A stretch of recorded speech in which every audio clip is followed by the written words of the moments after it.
जय जगन्नाथ फ्रेंड्स आसतु आम आज बनवा लेंबू आचार। लेंबू को भल धोईदे तापर गोटे कड़े पानी बसैक प्लेट सिझेवाई छाड़ीदे। आम लेंबू सिझीगला गोटे कपड़ा को बाहर करके तार पानी जो लगी सब पोछीदे।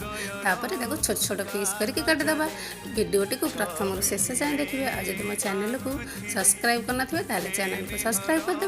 आउ वीडियो गोटे लाइक और कमेंट देदेवे।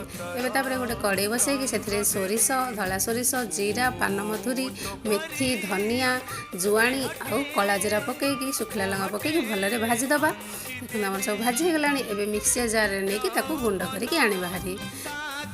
तापर आ गोटे कड़े बसे कि से सोरिष तेल अल्प गरम करदे। सोरिष तेल को गरम करदे ठंडा हाँवाई छाड़ीदे। तापर गोटे कड़े गुड़ देकी से गुड़ उतरा आसिले गला आम जो लेंबू काटिक रखी पकईदे। आउ कि ब्लैक सल्ट आउ काश्मीरी मिर्च पकईकी जो गुंड करके मसला रखी पकईदे। आउ अल्प टिके हेंगू पकईदे। आ जो सोरिष तेल गरम करके रखी पकईदे। एवं गोटे जार को बाहर करदे। एवं देखो आम लेंबू आचार रेडी। वीडियोटी केमती होईची कमेंट कर जणाइबे।